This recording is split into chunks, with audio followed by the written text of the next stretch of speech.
Hello दोस्तों, mission government job के official YouTube channel पे आप सबका स्वागत है।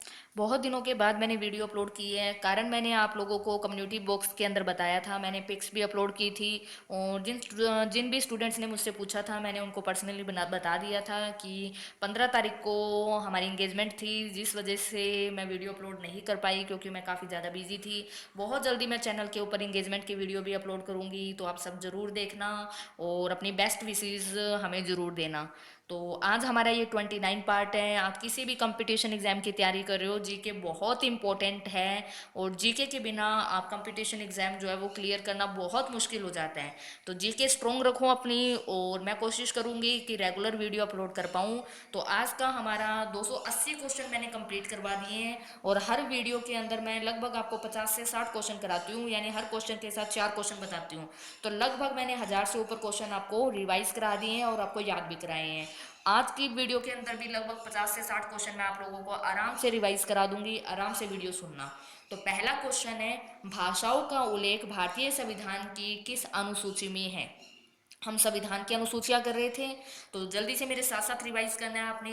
जब हमारा संविधान बना था यानी 26 नवंबर 1949 को हमारे संविधान में अनुसूचियां कितनी थी? 8 अनुसूचियां थी। भाग कितने थे? 22 भाग थे। अनुच्छेद कितने थे? 395 अनुच्छेद थे।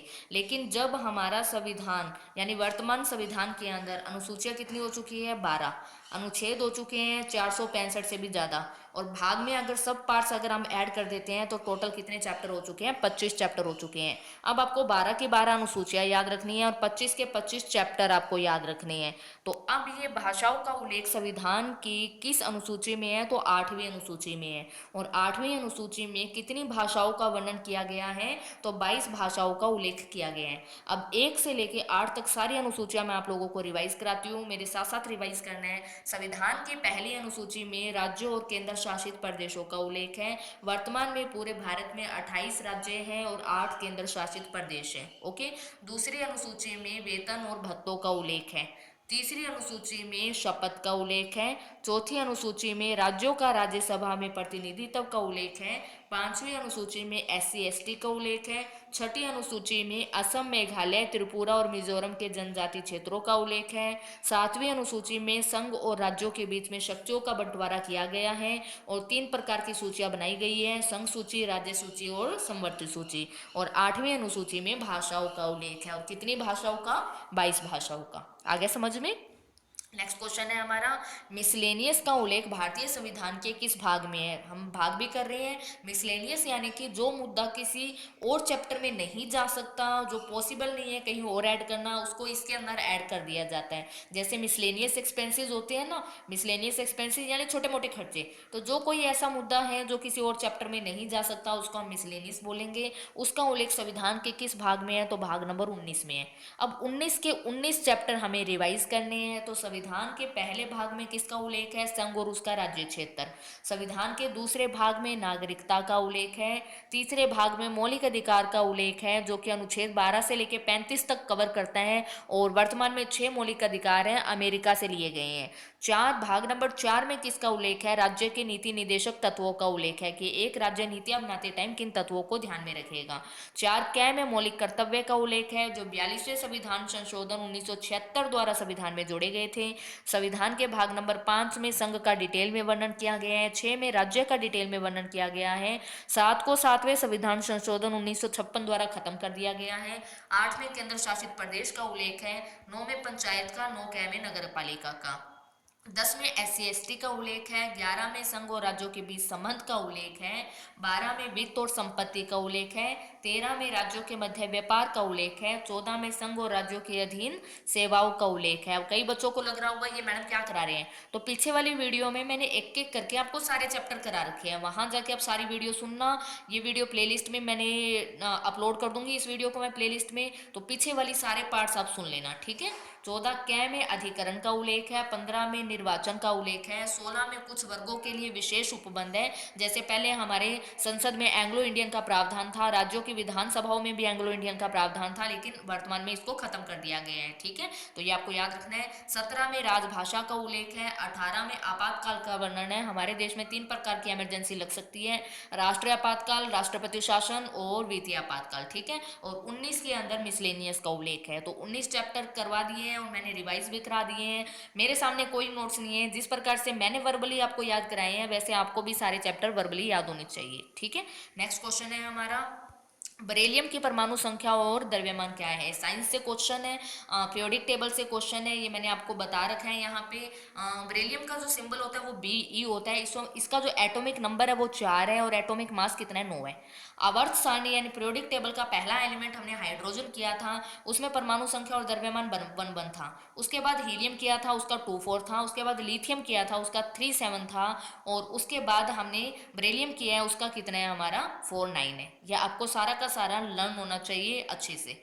नेक्स्ट क्वेश्चन है हमारा, दिल्ली की गद्दी पर बैठने वाली पहली और अंतिम महिला मुस्लिम शासिका कौन थी। तो इसका आंसर क्या हो जाएगा, रजिया सुल्तान।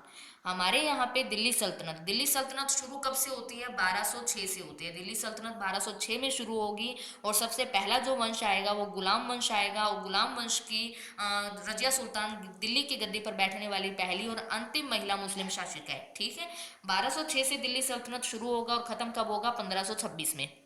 1526 में पानीपत के पहले युद्ध के साथ बाबर इब्राहिम लोदी को हराएगा और दिल्ली सल्तनत खत्म हो जाएगी। 1526 में मुगल वंश की नींव बाबर रखेगा और 1707 में औरंगजेब की मृत्यु के बाद मध्यकालीन भारत तो ओवर हो जाता है, लेकिन 1857 की क्रांति के बाद अंतिम मुगल बादशाह बहादुर शाह जफर द्वितीय को बंदी बना लिया जाता है, जिनकी बाद में मृत्यु हो जाती है। यानी 1857 की क्रांति के बाद पूरा मुगल साम्राज्य जो है वो खत्म हो जाता है। ठीक है, तो दिल्ली सल्तनत पे पहला वंश आया था, गुलाम वंश आया था। उसके बाद आया था खिलजी वंश। उसके बाद तुगलक वंश आया था, फिर सैयद वंश आया था, फिर लोदी वंश आया था।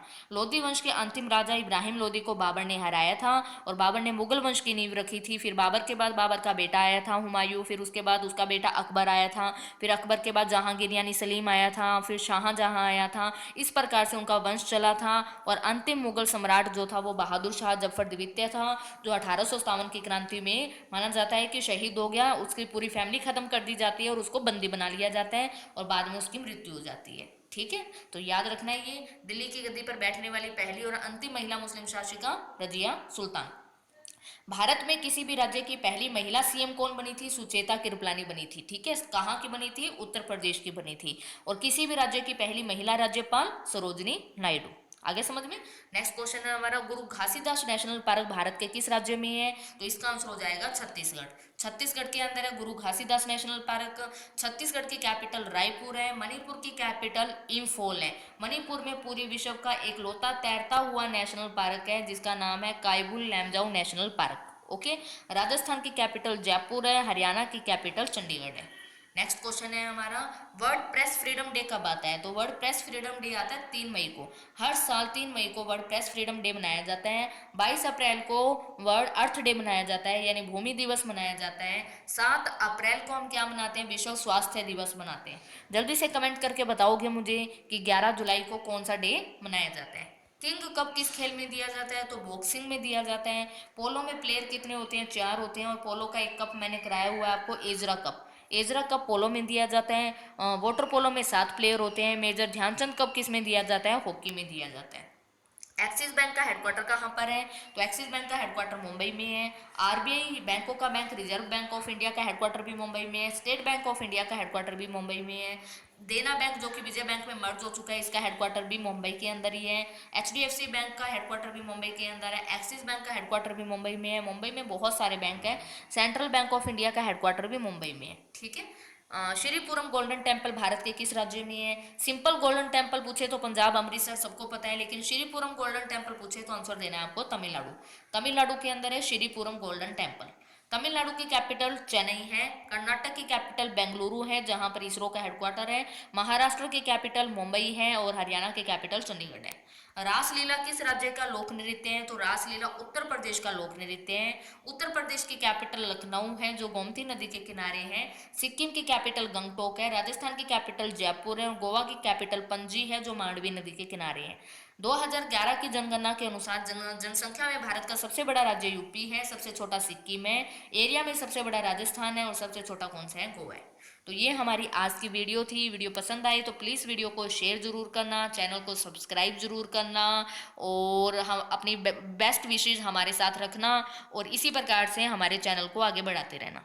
Thank you.